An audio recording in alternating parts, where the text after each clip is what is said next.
ওহো, ঠান্ডা ঠান্ডা কুলকুল পরিবেশ, চলে এসেছি আমার ছাদ বাগানে আবারও তোমাদের সঙ্গে একটা ভিডিও। গরমকে দূরে সরিয়ে দিয়ে ঠান্ডা ঠান্ডা কুলকুল ওয়েদার নিয়ে চলে এসেছে আমাদের। গরম যে কোথায় পালিয়ে গেল আর ঠান্ডা যে কি করে আবার হুট করে চলে এলো, মানে এতটাই ঝড় বৃষ্টি হয়েছে, সেটাই আমি নিয়ে এসেছি আমাদের এখানে। কিন্তু মনে হচ্ছে না ঠান্ডা এখনো যায়নি, কারণ প্রচন্ড ঠান্ডা লাগছে। আমরা কিন্তু এতটাই ঠান্ডা রয়েছে আর আমাদের প্রাকৃতিক চারিদিকের পরিবেশ অবশ্যই তোমাদের সঙ্গে শেয়ার করতে খুব মজা লাগছে। আমি যখন লাইভে বসি তোমরা তো আমাকে সবাই জিজ্ঞেস করো, দিদি ভাই রাতে কি কি পোকা, ঝিঝি পোকা ডাকছে, ব্যাং ডাকছে, সব শোনা যাচ্ছে। হ্যাঁ, আমার জায়গাটা এরকমই, কিন্তু আমি চলে এসেছি আমাদের বাড়ির চারপাশের পরিবেশ তোমাদের সাথে শেয়ার করব। দেখো আমি ছাদ বাগানে কিন্তু একটা বেগুন গাছ এখনো তো বাকি আছে আমার চারপাশের সৌন্দর্যটা দেখাতে। ছাদেও দেখো কতটা জল জমে রয়েছে, এতটাই বৃষ্টি হয়েছে আর ঠান্ডা ঠান্ডা ওয়েদার। দেখতে থাকো, দেখো আকাশের দিকে, আকাশটা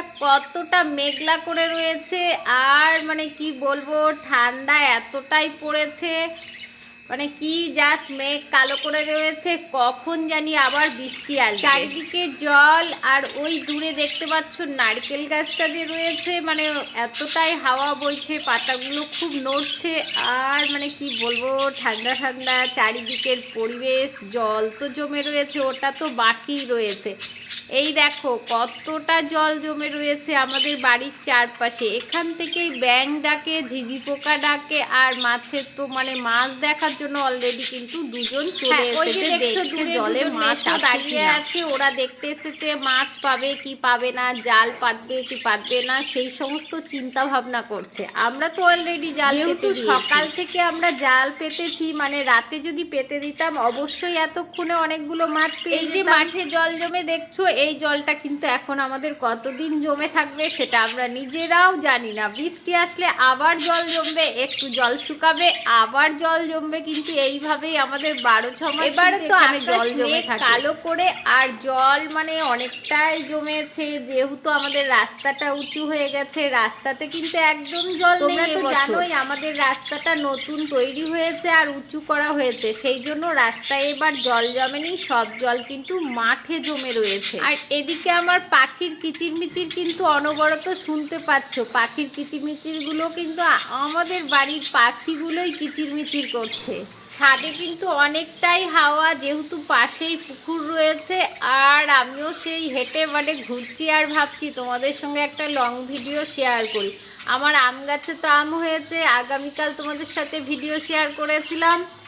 আর আজকে ঠান্ডা ওয়েদার, চারিদিকে জল, এখানে একটা গাছ হয়েছে, মানে গাছ রয়েছে, সেই গাছটা একটু ঠিক করে দিলাম। আর আমাদের পুকুরটা একটু দেখে নাও কতটা হাওয়া বইছে, মানে ঠান্ডা বলে কাকে, ঠান্ডা কিন্তু একদম পড়েছে আমাদের এখানে। আমাদের পুকুরটাও একটু দেখে নাও, পুকুরটা তো গাছে জলে ভরে রয়েছে, মানে কি বলবো, কচুরিপানায় ভরে রয়েছে।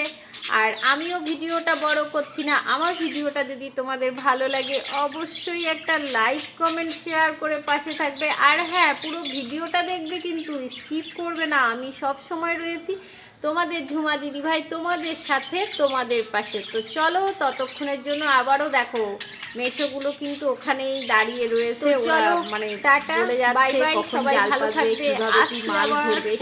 তোমরা কেমন করে ভিডিও ছাড়ছো অবশ্যই, আমি কিন্তু তোমাদের পুরো ভিডিও দেখি, তোমরাও কিন্তু আমার পুরো ভিডিওটা দেখবে।